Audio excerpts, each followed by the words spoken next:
semblable à toi, qui est puissant comme toi, éternellement roi, qui est puissant comme toi, éternellement roi.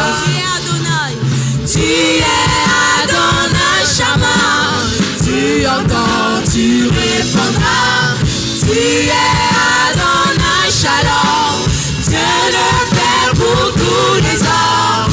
Tu entres dans le ciel, sur les comblés de ta grâce. Rien ne pourra m'arracher. De ta présence, Jésus, Jésus, Jésus, Jésus, Jésus, sur les comblés de ta grâce, rien ne pourra m'arracher de la beauté de ta présence. Jésus, Jésus, auprès de toi, au creux de tes bras, rien n'a plus d'importance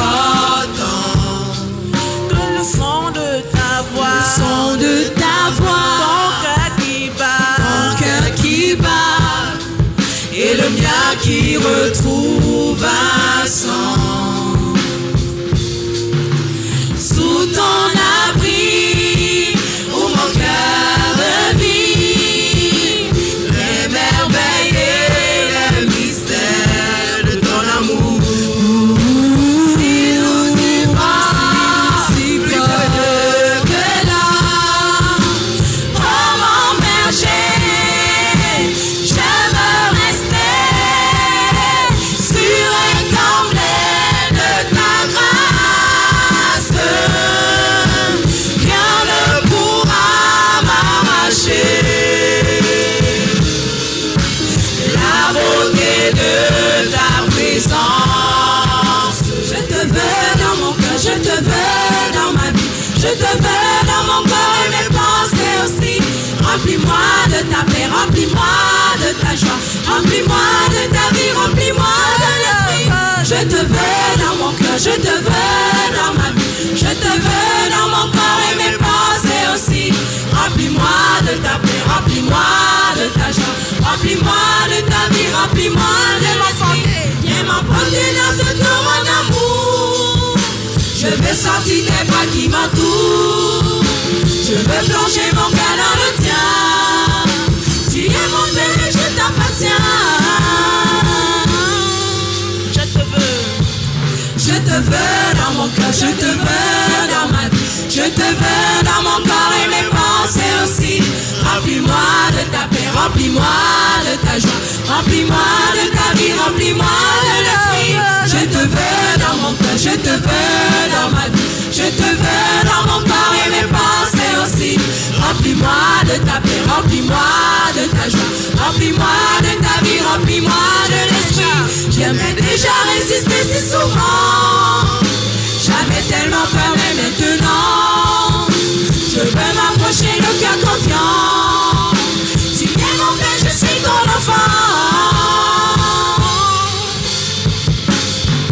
Je te veux dans mon cœur, je te veux dans ma vie, je te veux dans mon corps et mes pensées aussi. Remplis-moi de ta paix, remplis-moi de ta joie, remplis-moi de ta vie, remplis-moi de l'esprit. Je te veux dans mon cœur, je te veux dans ma vie, je te veux dans mon corps et mes pensées aussi. Remplis-moi de ta paix, remplis-moi de ta joie, remplis-moi de ta vie, remplis-moi de l'esprit. Viens m'emporter dans ce torrent d'amour. Ton amour me réclame. Voici Saint Sauveur, voici cher Sauveur. Prends mon corps et mon âme, prends mon corps et mon âme pour prix de ta douleur. Oui, mon âme, oui,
abandonné du Père, dans mon âme troublée, buvant la coupe amère, reçois l'adoration, tu es le roi de gloire, notre victoire.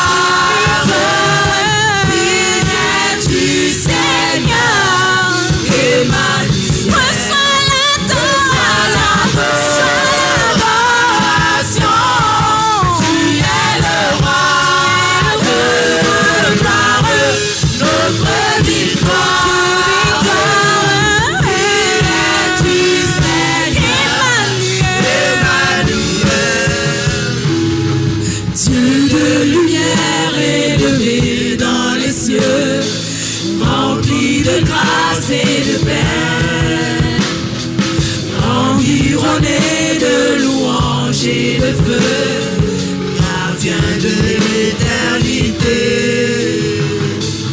Pourquoi quitter ce palais de bonheur pour un sentier de misère? À quel amour les chemins de ton cœur ont su trouver nos prières. Reçois l'adoration. Tu es le roi de gloire, notre victoire. Es-tu Seigneur Emmanuel? Reçois l'adoration. Tu es le roi.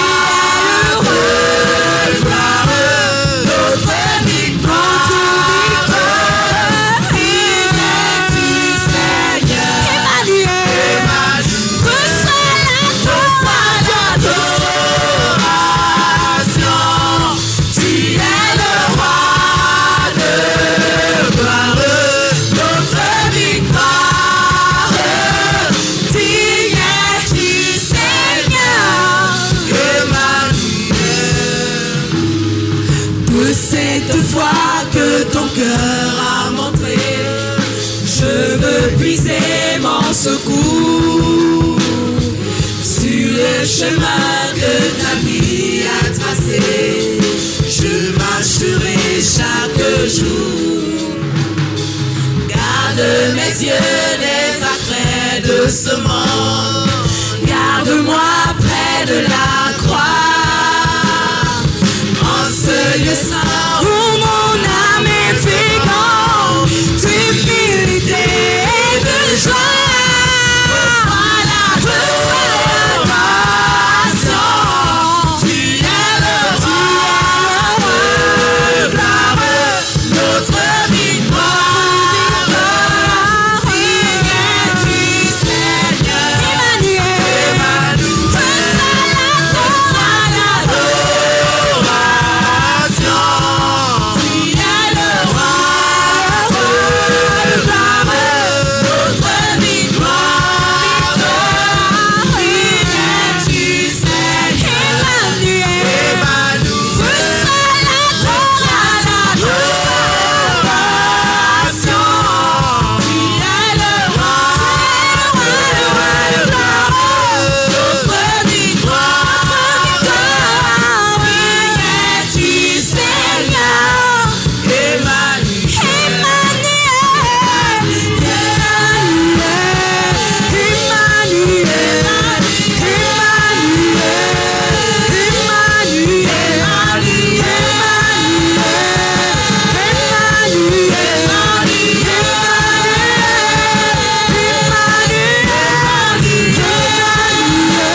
parce qu'il a reçu l'adoration de ton cœur.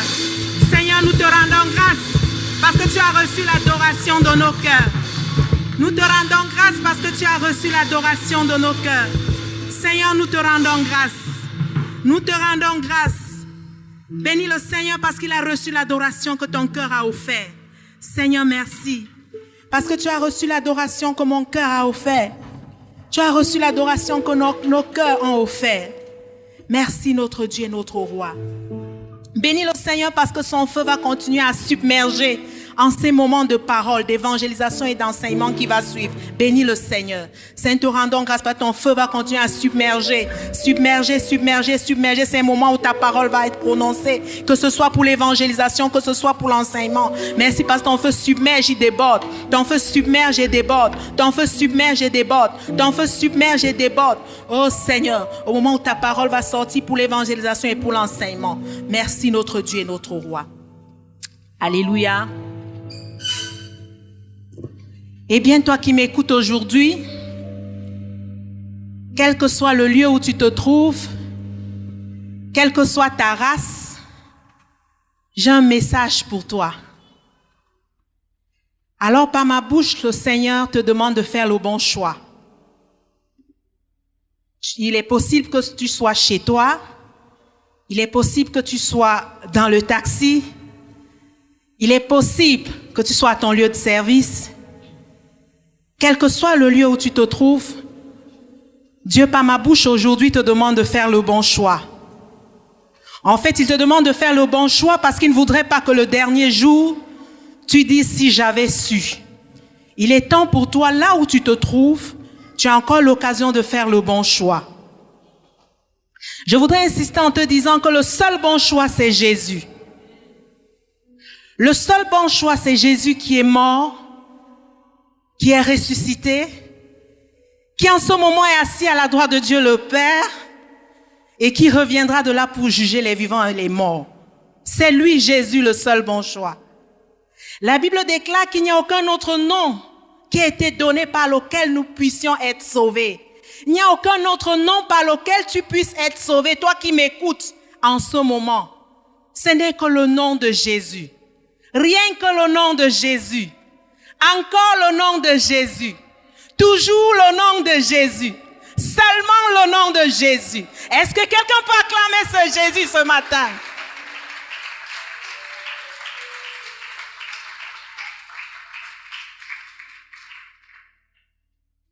Dieu, par ma bouche, t'encourage à faire le bon choix.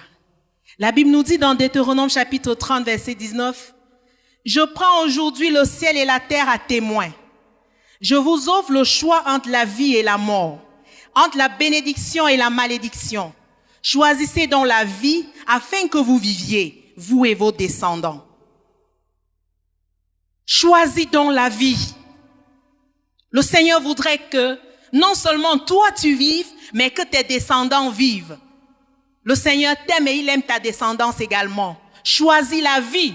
Tu vas vivre ainsi que tes descendants. Je n'ai jamais vu personne qui déteste sa descendance. Dieu est amour et il t'aime avec ta descendance. Si tu choisis la vie aujourd'hui, non seulement tu vas vivre, ta descendance également. Je voudrais dire, cette interpellation que le Seigneur te donne est remplie de grâce. Choisis donc la vie. Choisis donc la vie. Cette interpellation que tu es en train d'écouter est remplie de grâce. Choisis donc la vie que Dieu adresse à ton cœur aujourd'hui. Et comme quand il a demandé à Pierre qui voulait marcher sur les eaux, quand il lui a dit viens. C'est dans cet élan que le Seigneur te dit aujourd'hui, choisis la vie. Pendant que tu reçois, choisis la vie. Cette parole est accompagnée de grâce et de puissance. Choisis la vie veut arriver jusqu'au tréfonds de ton cœur. Pour que tes yeux s'ouvrent enfin et que tu comprennes que ce n'est pas le fait d'aller dans quelque religion que ce soit, mais il s'agit de recevoir la vie que Dieu donne par Jésus-Christ. Une interpellation pleine de grâce pour toi et pour moi ce matin. Choisis donc la vie. Pendant que tu écoutes cette parole de Dieu qui s'adresse à toi personnellement, choisis donc la vie. Les écailles de tes yeux s'ouvrent afin que tu comprennes que La vie ne se trouve qu'en Jésus et en Jésus seul. Choisis donc la vie. Pendant que tu écoutes, les liens d'incrédulité tombent et te lâchent afin que tu commences à vivre. Choisis donc la vie. Pendant que tu écoutes cette parole et tu la reçois, tu passes de la mort à la vie. Choisis donc la vie. Je continue à insister en disant que cette parole est remplie de grâce et de puissance pour te sortir de là où tu es pour entrer dans le royaume éternel. Choisis donc la vie. Le Seigneur voudrait qu'un jour nouveau se lève dans ta vie. Naturellement, tu peux imaginer quel est mon souhait pour toi en ce jour. Il est que tu choisisses la vie. Et je suis sûr que toi qui m'écoutes, c'est la vie que tu veux. Je voudrais dire, il y a un chemin pour parvenir à cette vie. On ne parvient pas à cette vie n'importe comment. Il y a un chemin, pas deux. Il n'y a pas deux chemins pour parvenir à la vie. Il y a un seul chemin, c'est Jésus. Dans Jean chapitre 14, verset 6, la Bible nous dit, « Le chemin, répondit Jésus, c'est moi, parce que je suis la vérité et la vie.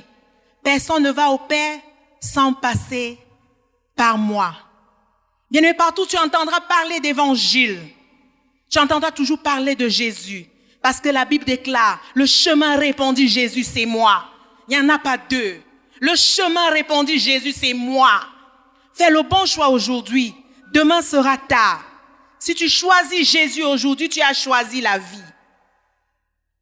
Je voudrais te dire aussi que tu ne peux pas être neutre. Tu ne peux pas dire non, moi j'ai pas besoin de choisir. Tu es obligé de choisir. Tu ne peux pas être neutre. Dans Matthieu chapitre 7, verset 16 à 17, la Bible nous dit, vous les reconnaîtrez à leurs fruits. Est-ce que l'on cueille des raisins sur des buissons d'épines ou des figues sur des ronces? Ainsi, un bon arbre porte de bons fruits. Un mauvais arbre produit de mauvais fruits. Je voudrais te dire que le fruit visible de ta vie montre déjà le choix que tu as fait, même si tu n'as pas parlé. Même si tu n'as pas parlé, quel est le fruit qui est visible dans ta vie? Ça montre le choix que tu as fait. Si tu désobéis aux 10 commandements qui sont dans Exode et tu n'as aucun remords, ça ne te dit rien. Je voudrais te dire que tu es dans la mort. Tu es dans la mort. Si tu arrives de désobéir aux 10 commandements sans que tu n'aies même envie de te repentir et que tu trouves normal, que tu justifies, tu es dans la mort. Tu as choisi la mort. Mais tu peux changer aujourd'hui. C'est pour ça que Dieu te dit, choisis donc la vie. Quand tu vas recevoir Jésus, la Bible dit dans 1 Jean chapitre 5, verset 4, « Car tout ce qui est né de Dieu triomphe du monde. Et la victoire qui triomphe du monde, c'est notre foi. Qui en effet triomphe du monde? Celui-là seul qui croit que Jésus est le Fils de Dieu. » Jésus est le seul bon choix parce que lui seul te fait triompher. Lui, il a tout vaincu. Il a vaincu la mort, le péché, l'enfer. C'est pour ça qu'il est le seul bon choix. En choisissant Jésus, tu triomphes de tout. Alléluia. Et en faisant le choix de Jésus, tu triomphes de tout. Ta foi en lui va te donner la victoire sur le péché. Choisissez donc la vie afin que vous viviez, vous et vos descendants. Toi qui m'écoutes, quand Dieu dit choisissez la vie, c'est parce que sa grâce est disponible pour toi. Quand Dieu te dit choisis la vie, sa grâce est disponible. Non seulement pour t'introduire dans cette vie, mais pour te faire demeurer et grandir dans cette vie-là. Choisis donc la vie. Choisissez d'aimer l'Éternel, votre Dieu. Ça, c'est le verset 20 de Deutéronome chapitre 30. Choisissez d'aimer l'Éternel, votre Dieu, de lui obéir et de lui rester attaché. Car c'est lui qui vous a fait vivre, car c'est lui qui vous fait vivre et qui pourra vous accorder de passer de nombreux jours dans le pays que l'Éternel a promis par serment de donner à vos ancêtres Abraham, Isaac et Jacob. Choisis la vie. Tu vas rentrer dans ton héritage avec Abraham, Isaac et Jacob. La grâce de Dieu est disponible à cet effet. Cette grâce est manifestée par la personne du Saint-Esprit. Est-ce que tu vas saisir cette grâce aujourd'hui? Elle est disponible pour toi. Elle est disponible pour chacun qui m'écoute en ce moment. En faisant ce choix, le Saint-Esprit n'attend que ça pour te soutenir. Est-ce que tu peux baisser ta tête et commencer à dire que tu choisis la vie aujourd'hui? Est-ce que tu peux commencer à dire au Seigneur, je choisis la vie? Le Saint-Esprit n'attend que ça pour t'introduire dans l'éternité à partir de maintenant. Est-ce que tu peux dire au Seigneur, je choisis la vie? Parce que tu m'as tendu la main avec plein de grâce et de puissance pour me sortir de toutes sortes de liens, pour me sortir de tout ce qui me bloquait. Seigneur, je choisis la vie. Je reçois cette parole pleine de grâce et de puissance. Je choisis la vie aujourd'hui parce que je sais que demain sera tard. Je choisis la vie aujourd'hui pour qu'au dernier jour, je ne me retrouve pas en train de dire que si j'avais su. Je choisis la vie aujourd'hui. Je choisis la vie aujourd'hui.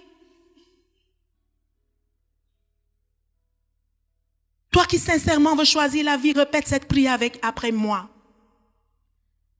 Tu vas dire, Seigneur Jésus, j'ai écouté que tu es la vie et qu'on ne peut pas être sauvé ailleurs qu'en toi. Je t'accepte comme mon Seigneur et mon Sauveur aujourd'hui. J'entre dans cette vie par ton Esprit Saint. Et je prie que cette grâce qui m'a été accordée surabonde afin qu'au dernier jour, je sois avec toi dans le royaume. Au nom de Jésus. Amen. Eh bien, nous sommes en train de parler de Jésus, le seul bon choix. Jésus, le seul bon choix, t'a acquis toutes sortes de bénédictions à la croix. Il t'a acquis toutes sortes de bénédictions à la croix. Je ne sais pas quel est le problème de ta vie. Je voudrais que tu te lèves et que tu commences à recevoir la bénédiction que Jésus a donnée à la croix par rapport à cette situation de ta vie. Le seul bon choix. Il a acquis toutes sortes de bénédictions pour toi à la croix. Commence à recevoir la bénédiction sur l'aspect de ta vie qui en a besoin en ce moment. Seigneur, nous recevons la bénédiction que tu as acquis. C'est toi qui connais ton problème. Proclame la bénédiction de la croix sur ce problème-là que tu connais. Proclame la bénédiction de la croix sur ta vie. C'est toi qui connais. Mentionne cela devant le Seigneur. Mentionne ce problème afin que la bénédiction que Jésus a acquis à la croix pour cet aspect précis se manifeste dans ta vie. Que ce ne soit pas comme s'il a béni les autres, il ne t'a pas béni. Proclame la bénédiction de la croix sur cet aspect de ta vie-là. Proclame la bénédiction de la croix sur cet aspect de ta vie-là. Proclame la bénédiction de la croix sur cet aspect-là de ta vie. Proclame la bénédiction de la croix sur ce problème de ta vie. Proclame la bénédiction de la croix sur ce problème de ta famille. Proclame la victoire de la croix. La bénédiction de la croix sur ce problème dans ta famille, sur ce problème dans ton pays. Proclame la victoire de la croix.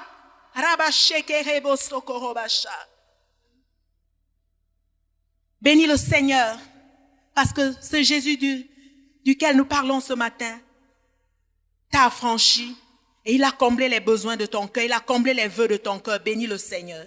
Seigneur, nous te rendons grâce parce que tu as comblé chacun de nous.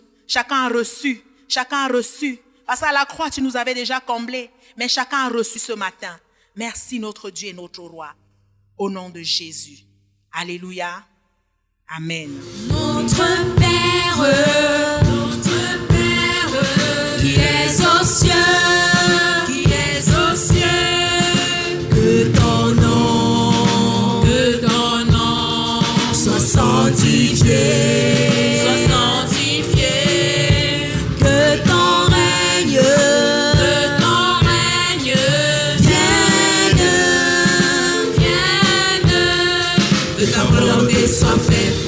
Sur la terre comme au ciel,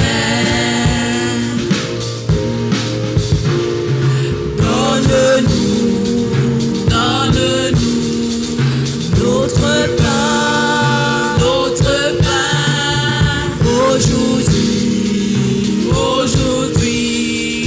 et demain.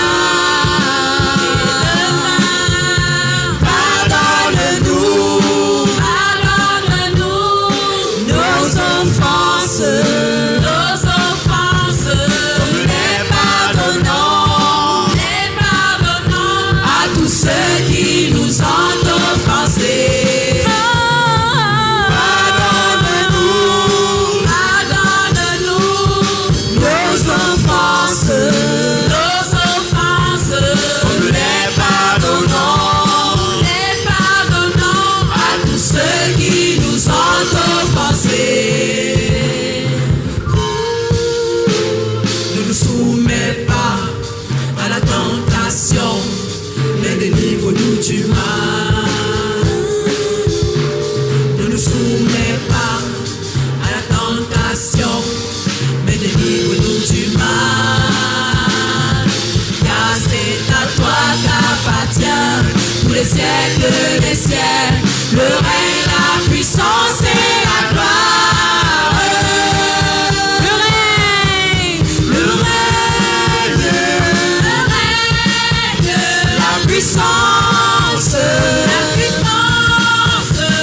le règne, la puissance et la gloire. Le règne, la puissance et la gloire. Le règne, la puissance et la gloire. Amen. Notre Père,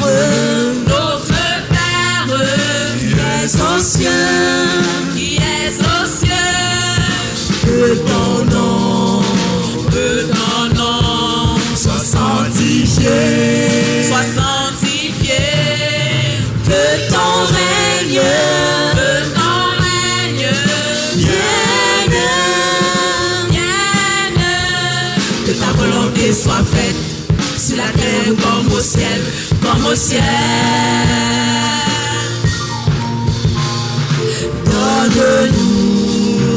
Donne-nous notre pain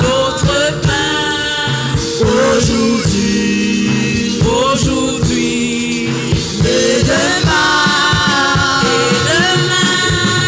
Pardonne-nous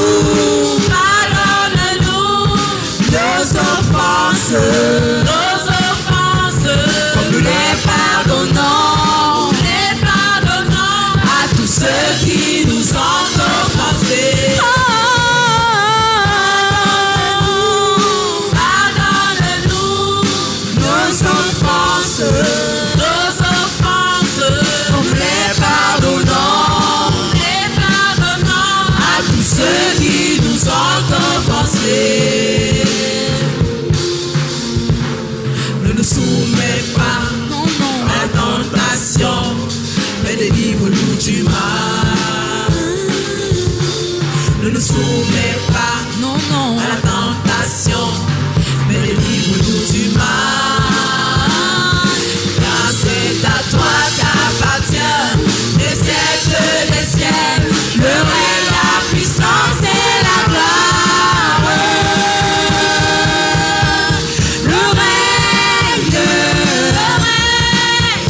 la puissance, le règne, la puissance et la gloire. Le règne, la puissance et la gloire. Le règne, la puissance et la gloire. Amen. Le règne, la puissance, le règne, la puissance et la gloire. Le règne, la puissance et la gloire. Le règne, la puissance et la gloire. Amen. Le règne, la puissance,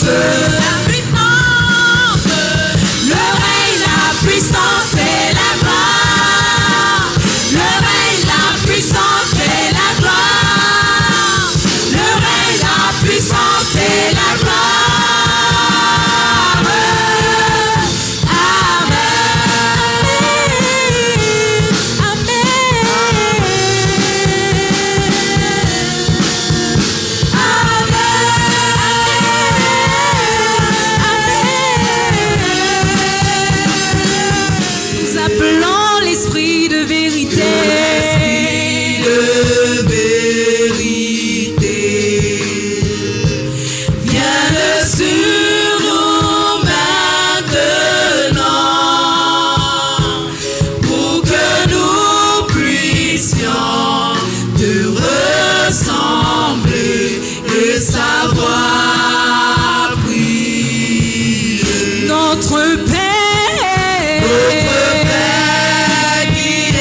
Amen.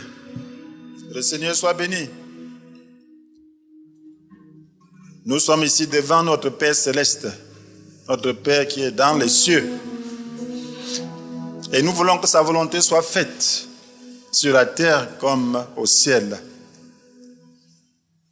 C'est la raison pour laquelle nous sommes ici. Nous voulons l'adorer. Nous voulons qu'il nous parle. Et je prie qu'il fasse de moi un instrument de choix ce matin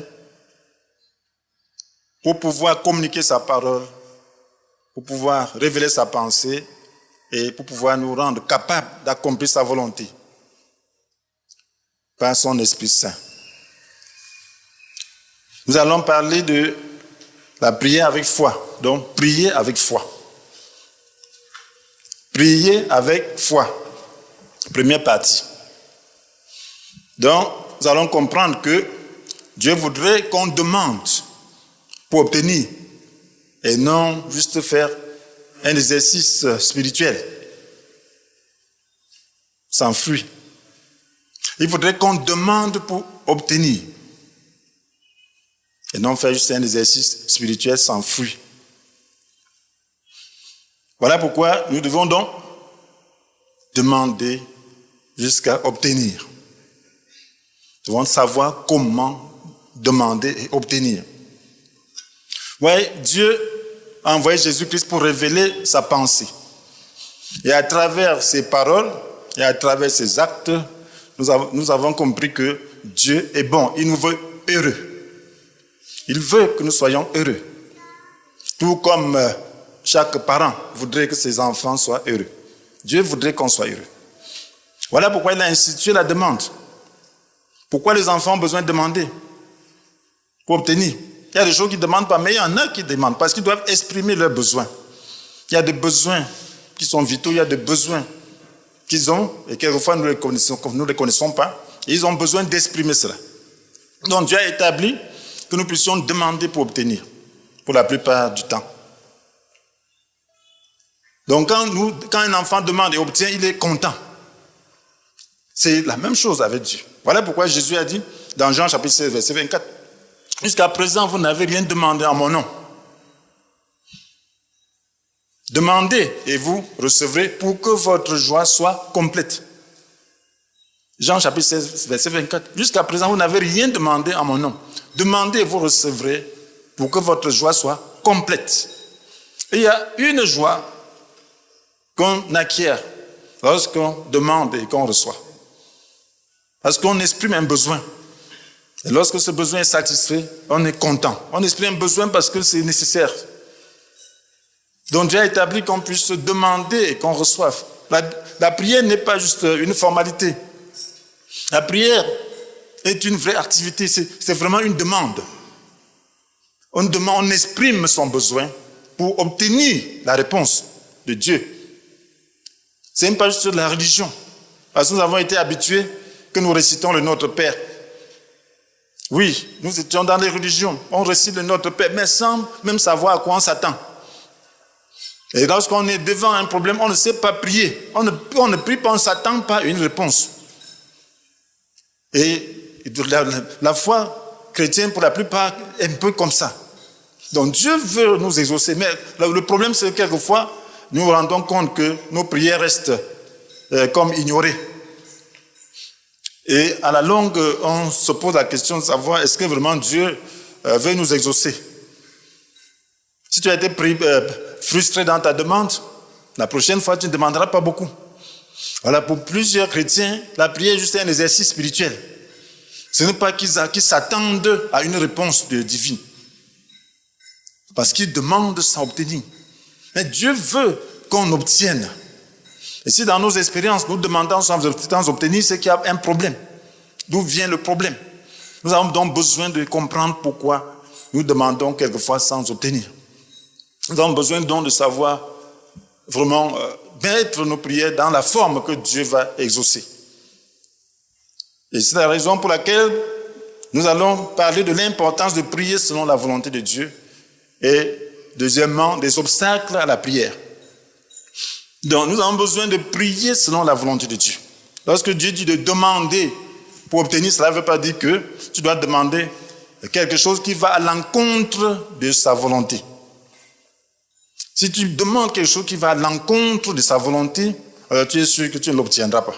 Mais quelquefois, cette volonté n'est pas toujours très visible. Voilà pourquoi nous devons comprendre les obstacles à la volonté. Ça doit nous permettre d'élargir un peu le champ pour que nous puissions comprendre les différents points qui peuvent être obstacles à la volonté de Dieu. Voici ce que le Seigneur dit dans 1 Jean chapitre 5, verset 14 à 15. Et voici quelle assurance nous avons devant Dieu. Si nous demandons quelque chose qui est conforme à sa volonté, il nous écoute. Et si nous savons qu'il nous écoute, nous savons aussi que l'objet de nos demandes nous est acquis. Donc, si nous demandons, voilà l'assurance que nous avons devant Dieu. Si nous demandons quelque chose qui est conforme à sa volonté, nous savons qu'il nous écoute. Et si nous savons qu'il nous écoute, nous savons aussi que l'objet de nos demandes nous est acquis. Donc, vous voyez, il y a une nuance. Quelque chose qui est conforme à sa volonté. Maintenant, tu vas te poser la question, la volonté de Dieu, c'est quoi? Il y a la volonté générale de Dieu et la volonté spécifique de Dieu. Donc, il y a la volonté générale qui est pour tout le monde, qui est pour tous les hommes. Il y a la volonté spécifique. Il y a la volonté générale aussi qui est pour tous les enfants de Dieu. Il y a aussi la volonté spécifique qui correspond à la vie d'un individu, qui correspond à quelque chose de plus particulier. Donc, la volonté générale de Dieu, c'est quoi? C'est que Dieu nous veut heureux, il veut répondre à nos besoins, il veut satisfaire à nos besoins de base. La volonté de Dieu, c'est quoi? C'est que tu manges, que tu te rassasies. La volonté de Dieu, c'est quoi? C'est que tu sois en santé. La volonté de Dieu, c'est quoi? C'est que tu aies les vêtements. La volonté de Dieu, c'est quoi? C'est que tu puisses réussir dans la vie. La volonté de Dieu, c'est quoi? C'est que tu puisses être heureux, joyeux. Dans la volonté générale de Dieu. La volonté générale de Dieu, c'est qu'il a destiné tout le monde au bonheur. Il a destiné tout le monde à être heureux. Donc, si tu demandes quelque chose qui est conforme à sa volonté, qui entre dans sa volonté générale, tu es en train de demander une bonne chose. Une bonne chose. Voilà pourquoi la croix, il a déjà acquis. La volonté de Dieu, générale de Dieu, c'est que tu sois sauvé. La volonté générale de Dieu, c'est que tu sois saint. Si on te demande quelque chose pour ton salut, tu es sûr que tu vas obtenir. Si tu demandes quelque chose, tu demandes à Dieu le salut, il va te donner. Si tu demandes la sainteté, il va te donner. Donc, voilà pourquoi il a déjà acquis tout cela à la croix pour nous. La Bible nous dit dans 1 Pierre chapitre 2, verset 24, qu'il a pris nos péchés sur lui, il les a portés dans son corps, afin qu'étant mort pour le péché, nous menions une vie juste. Donc il a déjà créé les conditions nécessaires pour que nous puissions être saints, pour que nous soyons délivrés du péché. C'est par ces blessures que vous avez été guéris. Donc il a déjà créé les conditions pour que nous soyons guéris.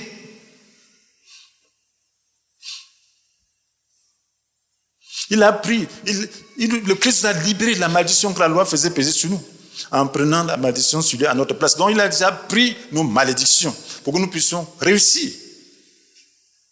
Donc la réussite en général, c'est de Dieu.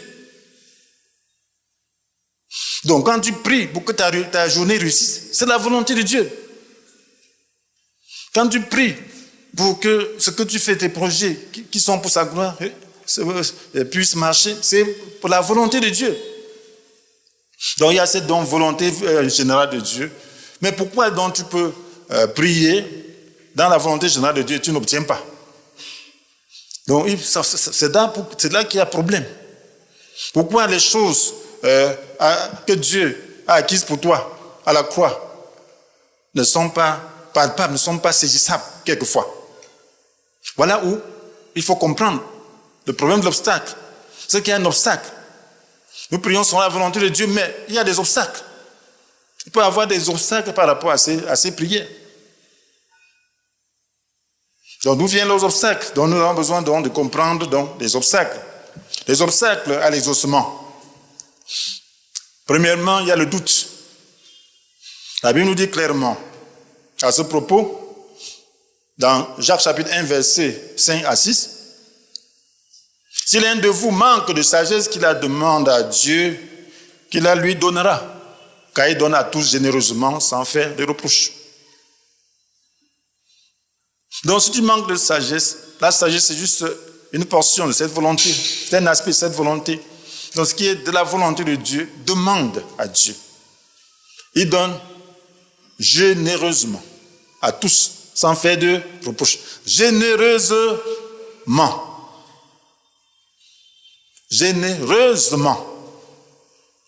Sans faire de reproches. Donc quand tu lui demandes quelque chose qui est conforme à sa volonté, il ne te fait pas de reproches. Mais cependant, il faut qu'il demande avec foi, sans douter.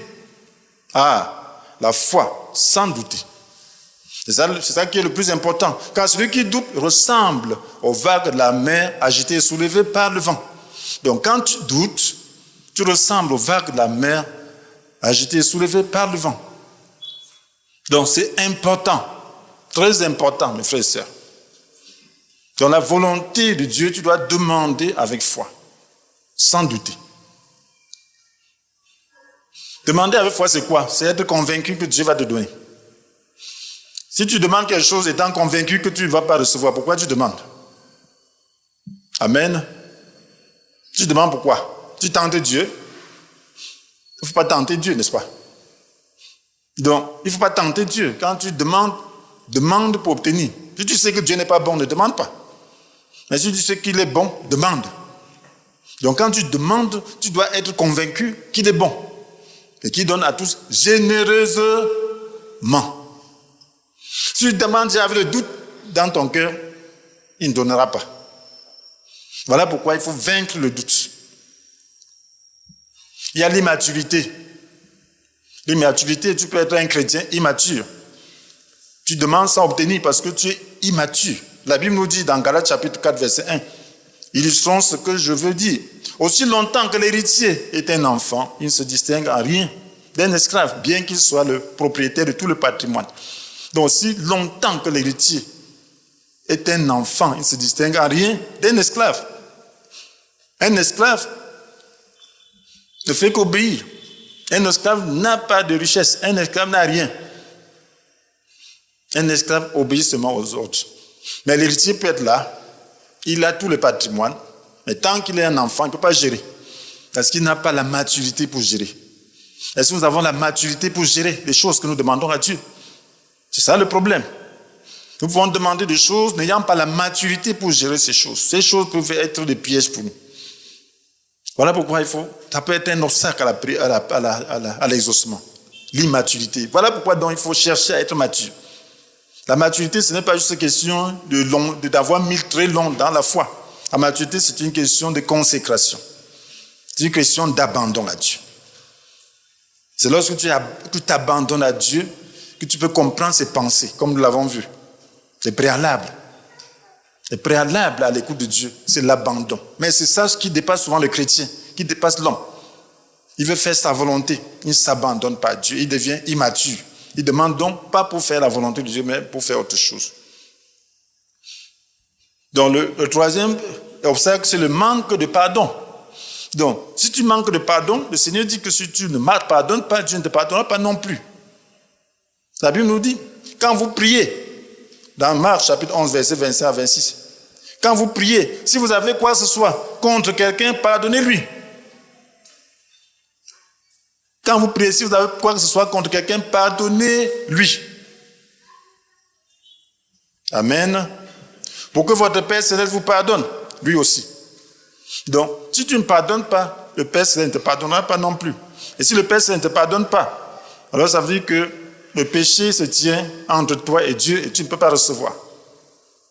Donc tu as besoin de pardonner. Si tu veux être pardonné, si tu veux que Dieu t'écoute, alors pardonne. Lorsque tu te tiens là pour demander quelque chose à Dieu, commence par pardonner à tous ceux-là que tu es en train, que tu connais avoir fait des torts contre toi.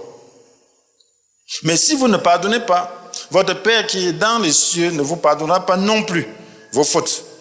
Marc 11, verset 25 à 26. Le quatrième point, c'est la prison spirituelle. La prison spirituelle, vous avez besoin de comprendre cela, mes frères et sœurs. Tu peux être en prison spirituelle. Un prisonnier n'a pas de droit de demander quoi que ce soit. Tu es prisonnier, tu es enfermé, alors tu n'as pas de droit. La Bible nous dit, dans Matthieu chapitre 5, versets 25 à 26, si quelqu'un porte des accusations contre toi, dépêche-toi de t'entendre avec ton adversaire pendant que tu es encore en chemin avec lui. Sinon, ton adversaire remettra l'affaire entre les mains du juge, qui fera appel aux huissiers de justice, et tu seras mis en prison. Et là, vraiment, je te l'assure, tu n'en sortiras pas avant d'avoir remboursé jusqu'au dernier centime. Très important. Donc, tu peux être prisonnier. Il y a des chrétiens qui sont prisonniers parce qu'ils ne font pas la paix avec les uns et les autres. Si on vous accuse avec raison, vous avez le droit, vous avez le devoir de faire la paix. Si ce n'est pas avec raison, c'est que c'est la persécution. Parce que Dieu est juste. Lorsqu'on porte plainte, on juge. Donc, si tu sais que tu as tort, pendant que ton accusateur t'accuse, demande-lui pardon. N'accepte pas qu'il aille se plaindre devant Dieu. Et ça, c'est la loi du royaume. Le royaume, c'est comme ça. Dieu est juste. Donc, tu peux être un prisonnier. Là, tu es bloqué partout, sans savoir. Un prisonnier bloqué. Il n'a pas moyen de sortir. Il fait la demande d'aller gérer ses affaires, on refuse. Il n'y a pas de possibilité. C'est aussi cette prison spirituelle devant Dieu. Donc, ne pense pas que tu es juste libre de faire n'importe quoi. Donc, Dieu est juste. N'importe qui porte plainte avec raison, Dieu examine. Et si tu as tort, alors, mais tu ne pourras pas t'en sortir. Tant que tu es dans cet état, il y a un niveau de châtiment que tu dois connaître. Il y a un temps de prison, il y a des années de prison que tu vas passer avant d'être relâché. Voilà pourquoi tu dois comprendre cela. Mais maintenant, si tu sais que tu es en prison, tu as aussi possibilité de sortir. Il y a des possibilités de sortir. Voilà pourquoi tu dois t'entendre. Tu dois demander pardon. Frères et sœurs, la vie chrétienne n'est pas comme vous pensez là. Quand Dieu m'a appelé, j'ai eu à demander pardon à certaines personnes. Alors que je n'avais pas vraiment tort. Quand Dieu travaille dans votre vie, à un moment donné, vous êtes convaincu du péché. Vous ressentez cette conviction du péché. Dieu vous montre des choses. Et lorsqu'il vous montre ces choses, vous demandez pardon. C'est simple. Allez demander pardon. Vous demandez pardon, et lorsque vous demandez pardon, vous êtes libéré. Et cette personne vous tient, avec raison, il vous tient comme prisonnier sur certains points de votre vie. Et là, vous ne pouvez pas prospérer sur ces aspects-là. Là, il faut demander pardon. Lorsque tu demandes pardon, tu es libéré. Donc, le pardon est très important parce que Dieu est un Dieu juste.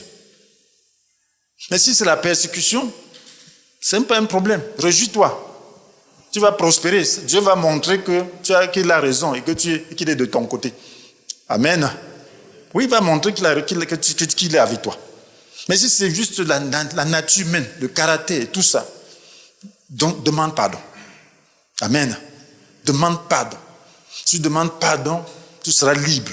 Parce que Dieu, lui, il est juste. Quand on porte plainte, il examine. Voilà ce que beaucoup ne savent pas. La Bible nous dit dans Hébreux 12, verset 14, que faites tous vos efforts pour être en paix avec tout le monde et pour mener une vie de plus en plus sainte sans laquelle nul ne verra le Seigneur. Pour être en paix avec tout le monde. Il faut que si tu n'es pas en paix avec quelqu'un, ce soit là par méchanceté de la personne. Amen. Dieu prend. Il faut faire le pas de paix. Si tu fais le pas de paix, il répond par la méchanceté. Dieu voit. Tu vois, là tu es libre dans ta conscience. Et Dieu qui est juste, quand tu vas venir l'accuser, il va dire que toi, regarde, il a voulu faire la paix avec toi, tu lui as présenté la guerre. Il va fuir. Qui veut la guerre? Celui qui ne veut pas la guerre va fuir la guerre, n'est-ce pas? Amen. Donc c'est toi qui auras tort. Amen. Parce que lui fuit parce qu'il veut la paix. Pas parce qu'il t'en veut, mais il veut la paix. S'il vient vers toi, tu veux toujours la guerre. Il va fuir. S'il n'a rien à faire vraiment avec toi tous les jours. Amen. C'est comme ça la nature humaine. Et Dieu va lui dire ça. Mais si c'est que toi, tu gardes quelque chose contre la personne, pardonne. Amen. Ne garde rien. Mais évite les problèmes. Si quelqu'un est belliqueux, évite.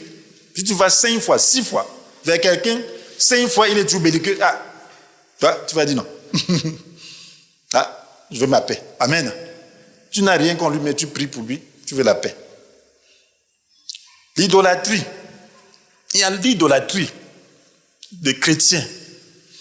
Le Seigneur nous dit, dans Jean chapitre 4, verset 4, « Peuple adultère que vous êtes, ne savez-vous pas qu'aimer le monde, c'est haïr Dieu?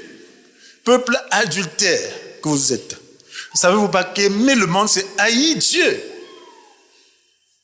Aimer le monde, c'est haïr Dieu. Le monde doit être haï dans son esprit. Quand on parle du monde, ça ne veut pas dire que les choses qui sont dans le monde, on doit les utiliser, mais on ne doit pas les aimer. On doit utiliser ces choses, mais sans les aimer. Parce qu'une fois que tu as l'amour du monde, tu deviens l'ennemi de Dieu. Ce n'est pas moi qui écris. Si donc quelqu'un veut être l'ami du monde, il se fait l'ennemi de Dieu. Si donc quelqu'un veut être l'ami du monde, il se fait l'ennemi de Dieu. Donc tu dois marcher avec discernement. Tu dois savoir pourquoi tu fais ceci. Tu ne dois pas aimer le monde. Tu vas utiliser le monde parce que tu es dans le monde. Mais tu dois faire la volonté de Dieu. Mais tu ne dois pas l'aimer. Tu vas utiliser les choses de ce monde sans y mettre ton cœur. Ton cœur doit être tout entier à Dieu. Amen. Tout entier. Donc si c'est tout entier à Dieu, il n'y a plus d'espace pour autre chose. Dieu dit que ton cœur, tu vas l'aimer de tout ton cœur, toute ton âme, toute ta pensée. Il reste alors quoi? Il n'y a pas d'espace, n'est-ce pas? Aucun autre espace. Donc quand tu utilises ce monde, c'est pour glorifier Dieu, c'est pour servir Dieu, mais ce n'est pas pour aimer, c'est pour aimer Dieu. Tu dois aimer Dieu à travers ces choses-là. Tu dois les utiliser pour aimer Dieu. Et remercier Dieu, tu aimes la source. C'est toi qui as créé toutes choses, c'est toi qui as donné capacité aux hommes. C'est toi qui donnes à tout un chacun. Donc si tu me donnes ceci, c'est pour faire ta volonté, c'est pour que j'en jouisse. Parce que c'est toi qui as tout créé, je te bénis. Amen. Mais ton cœur n'est pas dans ces choses-là. Ton cœur est en Dieu. Là, tu n'es pas idolâtre. Mais si tu es idolâtre, si tu demandes à la manière du monde, tu demandes simplement parce que tu aimes, tu dois d'abord renoncer. Amen. Parce que là, dans ces conditions, Dieu ne te donnera pas. Parce qu'il ne peut pas donner quelque chose pour que tu serves son ennemi avec. Dieu est un Dieu jaloux. Il ne veut pas un autre, que tu aimes quelqu'un d'autre. Ça dit, Dieu le diable à travers tous ses moyens. Parce qu'il a toutes sortes de choses, toutes sortes de moyens pour atteindre son objectif qui est de l'aimer. Pas du diable. Dans le manque d'intercession, vous savez, Satan pourra troubler notre conscience. Lorsque nous parlons des obstacles ainsi, notre conscience peut être troublée, inutilement aussi, alors que nous n'avons pas vraiment tort. Donc, il y a des moments où nous ne pouvons pas dire que nous sommes parfaits dans tout ce que nous faisons. Mais Dieu sait ça. Amen. Donc maintenant, quand ta conscience est troublée, tu vas faire comment? Tu dois intercéder. Quand tu vois qu'il y a des obstacles là, tu es immature, tu es idolâtre, tu as tous ces blocages là, tu es en prison, tu vas faire comment? Tu vas rester là-bas? Non, tu dois intercéder. Intercéder, c'est intervenir. Présenter les arguments de la croix contre les arguments de Satan. Parce que Satan est un avocat, il nous accuse jour et nuit. Il t'accuse. Il t'accuse devant Dieu. Et s'il a des arguments, et sans avoir d'autres arguments contraires, alors tu peux être fautif. Jésus est là pour intercéder à notre place. Mais nous devons intercéder. Parce que notre conscience, si elle n'est pas lavée, et nous sommes condamnés. Parce que Dieu ne travaille pas sans notre volonté, sans notre foi. Et lorsque notre conscience n'est pas purifiée, nous sommes encore prisonniers. Donc voilà pourquoi nous devons intercéder avec Jésus. La Bible nous dit que Jésus intercède pour nous, n'est-ce pas? C'est dans Romains chapitre 8, verset 37, n'est-ce pas? Il intercède pour nous. Donc notre justice, c'est celle du Seigneur. Mais nous devons intercéder. Quand nous commettons une faute, quand les gens nous accusent, nous devons intercéder. Quand nos prières ne marchent pas, nous devons intercéder. Nous devons présenter l'argument de la croix. Amen. Dis Seigneur, c'est vrai. Tu as raison. On me réclame des choses. Mais Seigneur, regarde, je ne suis qu'un homme. Amen. J'ai péché. Amen. Pardonne-moi. Amen. Pardonne-moi. Aide-moi à ne plus recommencer. Amen. Tu intercèdes, tu présentes, tu convaincs Dieu. Tu dis oui, ces choses-là, j'ai été tenté par l'idolâtrie. mais je vais changer. Amen. Pour ta gloire. Je veux que ma vie marche. Je veux que ceci se passe. Pour ta gloire. Si tu me réponds, vraiment, par ta grâce, je ne veux plus recommencer. Je veux m'attacher à toi. Je veux faire ta volonté. Tu convaincs Dieu. Il faut le convaincre. Regarde l'œuvre de la croix. Le diable veut simplement que ta gloire ne se manifeste pas dans ma vie. Amen. Oui, montre-lui. Convainc-le. Dieu veut qu'on le convainque. C'est argument contre argument. C'est ça le tribunal. Le diable a ses arguments, mais tu as aussi les arguments de la croix. Amen. Que Jésus est déjà mort pour nous, pour moi. Je suis un homme. La Bible dit si quelqu'un prétend n'être coupable d'aucun péché, il vit dans l'illusion. Je ne veux pas vivre dans l'illusion. Amen. Oui, je suis coupable. Mais si nous reconnaissons nos péchés, il est fidèle et juste par conséquent, nous pardonnons nos péchés, nous purifions de tout le mal que nous avons commis. Donc, tu dis, Seigneur, je suis coupable. Je ne peux pas discuter là. Mais présente ton sang. Toi-même, tu vois que je ne manque pas de volonté. Je le veux. Produis le vouloir en moi. Délivre-moi. Efface cela. Voilà l'intercession. Amen. Intercède pour toi-même. Présente les arguments de la croix. Et là, tu pourras donc avoir gain de cause. Donc, certains n'intercèdent pas. Il dit, Dieu ne veut pas me donner. Il ne veut pas donner. Maintenant, il est fâché contre Dieu.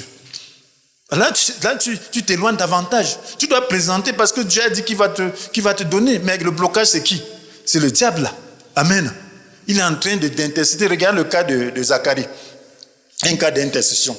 Dans Zacharie, alors Josué était le grand prêtre. C'était après l'exil. On devait reconstruire le temple. Qu'est-ce qu'il est décrit ici? Au verset 1. Puis, il me fit voir Josué, le grand prêtre, qui se tenait debout devant l'ange de l'Éternel. Et l'accusateur se tenait à sa droite pour l'accuser. L'accusateur, c'est quoi? C'est qui? C'est le diable, n'est-ce pas? Amen. Il nous accuse jour et nuit. Amen. Alléluia. Ne te fais pas accuser. Quand tu viens à l'église, ne fais pas dormir. Le diable va dire, il dort. Amen. Il va t'accuser. Alléluia. Oui, il ne te respecte pas. Il va dire, il ne te respecte pas. Tu peux te trouver devant le président, tu commences à dormir. Lui, ce n'est pas un prédicateur qui va t'accuser. Ce n'est pas Dieu qui va t'accuser. C'est le diable. Il est là. Il dit, celui-ci dort. Il ne doit pas recevoir ça. Que je ne peux pas. Tu ne dois pas lui reprendre. Il ne t'honore pas. C'est ça. Tu vas faire comment? Maintenant, il faudra demander excuse. Amen. Demander pardon à Dieu que je t'ai déshonoré. Je viens jusqu'à l'église, je dors. Hein? Est-ce que c'est normal? C'est pas normal. Amen. Donc, désormais, tu dis, Seigneur, quand tu viens maintenant à l'église, si tu sais que tu sommeilles souvent, tu pries beaucoup pour que l'accusateur ne t'accuse pas. Tu rentres sans bénédiction. Donc, c'est important, mes frères et sœurs. Donc, qu'est-ce que l'accusateur dit? Qu'est-ce que le Seigneur lui dit? Que l'Éternel te réduise au silence, accusateur. Oui, que l'Éternel te réduise au silence. Lui qui a choisi Jérusalem, celui-ci n'est-il pas un tison arraché au feu? Oui, le peuple était dévoyé. Dieu avait chassé son peuple loin de son territoire et détruit son temple. Maintenant, il veut faire un retour, une reconstruction selon la promesse. Mais le diable dit que Josué est sale. C'est le seul grand prêtre qui reste. Il dit que toi, ces habits, tu es sale et tu ne peux pas le choisir pour faire cela. Amen. Le diable dit, ça ne peut pas marcher. Dieu lui dit, intercède que voilà, celui-ci, il est arraché, un tison arraché au feu. Ça veut dire que le contexte n'était pas bon. Ils ont été envoyés chez les païens partout. Donc tu vois que le contexte n'était pas bon. Bon, maintenant, je vais changer ses habits. Amen. Amen. Josué lui-même regarde ses habits, il voit que c'est sale. Il va faire comment? Il est disqualifié. Oui. Lui qui a choisi Jérusalem. Celui-ci n'est-il pas un tison arraché au feu? Au verset 3. Or, Josué était couvert d'habits très sales. Il se tenait devant l'ange. L'ange s'adressa à ceux qui se tenaient devant lui et leur ordonna, ôtez-lui ses vêtements sales. Et il ajouta à l'adresse de Josué, regarde, j'ai enlevé le poids de la faute que tu portais et l'on te revêtira d'habits de fête. Il faut changer de vêtements. Amen. Quand tu pries, tu intercèdes, tu dois changer de vêtements. Une vraie intercession te conduit à changer de vêtements. Si tu pries, tu intercèdes, tu vas changer de vêtements. Si tu es décidé à obtenir, tu vas changer de vêtements. Si tu demandes pour obtenir, tu vas changer de vêtements. Parce que quand tu vas demander, il y aura des accusations. Quand tu vas demander, il y aura des obstacles. Quand tu vas demander, il y aura ceci. Mais est-ce que tu veux obtenir? Si tu veux obtenir, tu dois enlever tous ces obstacles.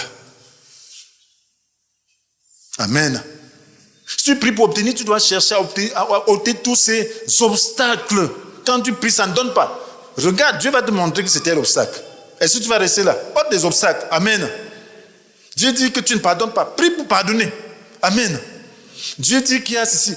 Fais la paix. Dieu dit qu'il y a tu dois faire la paix avec elle. Fais la paix. Amen. Dieu dit que ceci, fais-le. Puisque tu veux obtenir, c'est ça intercéder. Si tu veux obtenir quelque chose, fais tout et tout pour obtenir cela. Quand tu demandes à Dieu, ne demande pas de lui. Demande pour obtenir.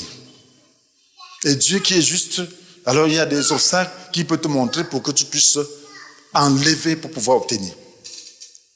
Il y a des choses que tu ne fais pas, tu n'auras pas d'autres.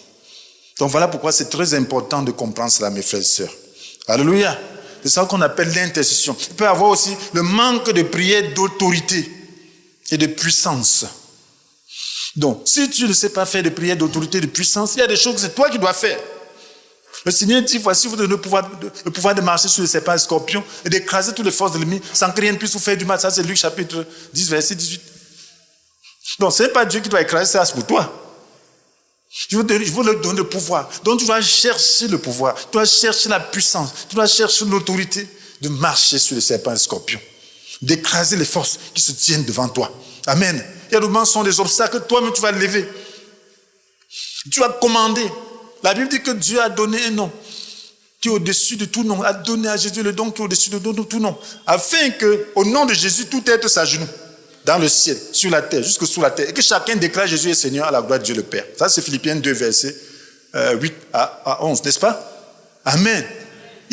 Son nom est élevé. Donc, au nom de Jésus, il t'a mandaté, il te donne l'autorité de pouvoir utiliser son nom. Il te donne l'autorisation à utiliser son nom. Maintenant, tu ne veux pas utiliser. Tu veux seulement laisser la paix, au lieu de te lever, chasser le diable devant ta vie. Amen. Tu dois renverser les obstacles devant ta vie. Il y a des moments, c'est toi, donc tu dois développer ta foi, développer la puissance. Tu dois rechercher la puissance de Dieu. Rechercher l'autorité de Dieu pour pouvoir manifester contre les puissants des ténèbres. Parce que notre but, ce n'est pas contre les êtres de chair et de sang. Ce n'est pas les êtres humains là, mais c'est les puissances qui les animent. Ils sont dans des forteresses. Ils sont dans les faux raisonnements. Ils sont dans toutes sortes de choses. Amen. Le Seigneur nous a donné de renverser les faux raisonnements. Amen. De renverser tout ce qui se tient prétentieusement contre la connaissance de Dieu. Donc tu dois exercer cela dans ta vie. Voilà la prière d'autorité. Si tu ne peux pas faire de prière d'autorité, ta vie ne marchera pas comme il faut. Il faut être conquérant. Amen. Il faut savoir faire les prières d'autorité. Il faut apprendre à prier. Il faut apprendre à prier avec foi. Il faut invoquer le feu pour déstabiliser le diable dans ta vie. Donc tu dois prier, donc tu dois être quelqu'un qui prie. Est-ce que quand tu pries, tu veux obtenir? Si tu dois obtenir, tu dois déployer tous ces moyens-là. Amen. Tu dois déployer. Amen. Parce qu'on ne se moque pas de Dieu. Tu ne pries pas, tu ne demandes pas pour te moquer. Tu demandes parce que tu sais qu'il a tout et qu'il a toutes les possibilités. Dieu peut tout. Jésus avait dit à cet homme qui lui demandait de délivrer son enfant si c'est possible. Si tu peux. Jésus dit si tu peux. Est-ce que tu sais à qui tu t'adresses? Si tu peux. Tu demandes à Dieu si tu peux. Se moquer de Dieu. Amen. Tu vas un milliardaire, si tu peux me donner 10 000. Si tu peux. Tu peux me donner 10 000. Il va dire, tu te moques de moi. Pardon. Amen. Il ne te donne même pas. Tu te moques de moi. Amen. C'est la moquerie. Amen. Tu peux. Il roule sur l'argent, tu dis, tu peux 10 000, c'est quoi pour un milliardaire? Alléluia. Dieu, si tu peux, est-ce qu'il ne peut pas? Ne va pas pour dire si tu peux. Va pour dire que tu peux tout. Mais il peut y avoir obstacle. Je suis là pour lever tout obstacle. Je suis là pour demander, briser tous les obstacles pour obtenir. Je ne suis pas là pour m'amuser. Voilà cette femme. Il y avait l'écran. La foule faisait écran autour de Jésus. Cette femme, elle dit, si je touche Jésus, c'est fini. Il y a les obstacles. Les apôtres sont là pour monter la garde. La foule est là. Elle dit que si je peux me percer, me ferai un chemin jusqu'à toucher son habit, je vais aller. Elle a tout fait pour toucher. Elle a fait son chemin. Elle a envoyé la main, elle a tenu toucher le pan de vêtement de Jésus. Et elle fut guérie, non? Pourquoi tu laisses les obstacles empêcher d'obtenir? Amen. Elle était décidée. Est-ce que tu es décidé dans ce que tu demandes? Tu es décidé, tu as vu ça, une vie de prière. Amen. Ce n'est pas une vie de tiédeur. Il faut mener une vie de prière, il faut te réveiller. Amen. Amen. Donc il faut lever les obstacles, mon frère. Donc il y a aussi le manque de reconnaissance. Certains, souvent nous sommes ingrats. On dit Dieu donne, il donne, on garde ici, on tend encore la main. Que donne, que donne encore. C'est comme s'il n'a rien donné. Donc la Bible nous dit dans Philippiens chapitre 4, verset 6. Donc de ne nous mettre en souci pour rien. Mais en tout chose, exprimez vos besoins à Dieu. Adressez vos prières, vos requêtes, en nous disant aussi votre reconnaissance. La reconnaissance permet que ta foi puisse grandir. La reconnaissance entretient la relation avec Dieu. La reconnaissance te permet d'être sûr de Dieu. D'être sûr que ce que tu demandes là, il va te donner. Parce que la reconnaissance permet que vos relations soient bonnes. Que la foi soit solide. Donc il faut passer le temps aussi à énumérer les bonnes choses que Dieu t'a faites. Amen. Comme le psaume 103. Que tout mon aide loue l'Éternel, tout ce que je suis loue le Dieu sait. Tout mon aide loue l'Éternel sans oublier aucun de ses biens faits. Car c'est lui qui pardonne tous tes péchés, qui te guérit de toute maladie. C'est lui qui t'arrache à la tombe. Amen. Qui te comble, qui te couronne de tendresse et d'amour, qui te comble de bonheur tout au long de ton existence. Et ta jeunesse comme l'aigle prend un nouvel essor. Amen. Donc c'est ça. Celui qui connaît Dieu, il était rempli de l'Esprit de Dieu. Il vivait dans la grâce de Dieu. Donc tout ce qu'il avait venait de Dieu. Est-ce que tu penses qu'il y a une chose que tu as qui ne vient pas de Dieu? Il n'y a rien que tu n'aies pas, qui ne vienne pas de Dieu. Même si c'est un homme. Vous pensez que Dieu va jeter ça du ciel? Tous les hommes lui appartiennent. Celui qui organise toutes les circonstances pour que tu aies ce que tu as. Donc commence à le remercier pour tout ce que tu peux avoir. Amen. Merci d'avoir fait de moi une créature aussi merveilleuse. Tu fais de merveilles, je le reconnais bien. Oui, dis cela au Seigneur. Et entretiens une relation d'amour, d'amitié avec Dieu. Dieu ne t'a pas fait pour que tu sois si éloigné de lui. Il a voulu que tu sois proche de lui. Vous voyez, les parents n'aiment pas souvent que les enfants partent loin, n'est-ce pas? Amen. Tu vas les rassembler comme ça, là. Tu veux les tenir comme ça. Quand tu pars de loin, il faut toujours avoir des communications. Amen. Il faut savoir qu'il y a la communication. C'est comme ça avec Dieu. Dieu veut qu'il y ait toujours la communication. Amen. Donc, voilà pourquoi, frères et sœurs, tu dois prendre au sérieux la prière. Ne demande plus pour tenter Dieu. Ne demande plus avec incrédulité. Ne demande plus dans l'immaturité. Ne demande plus dans l'idolâtrie. Ne demande plus sans foi.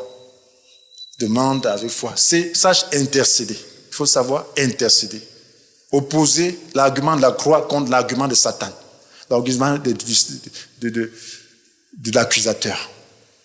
Même si tu as péché, demande, arrange cela devant Dieu, présentant l'argument de la croix, pour que tu ne sois pas détruit. Amen. Parce que le but de destructeur, de l'accusateur, c'est de te détruire. C'est de détruire ta conscience, détruire complètement ta vie. Donc, relève-toi en présentant l'argument de la croix. Et tu vas voir la vie de Dieu te ranimer. Et maintenant, toi qui ne connais pas encore le Seigneur, tu n'as pas encore de relation avec le Seigneur. Est-ce que tu veux vraiment établir une relation avec lui? Est-ce que tu veux commencer à faire des prières qu'il écoute? Est-ce que tu veux recevoir Jésus dans ta vie? Alors, si tu veux recevoir Jésus dans ta vie, tu vas prier avec moi, tu vas dire, Père Céleste, je reconnais que mes péchés constituent des obstacles à mes prières. Je reconnais que mes péchés constituent des obstacles à mes prières. Je voudrais m'en débarrasser. Pardonne-moi et purifie-moi par ton sang et viens dans mon cœur pour me donner la force de vivre selon ta volonté. Merci pour ta fidélité. Amen. Que Dieu vous bénisse.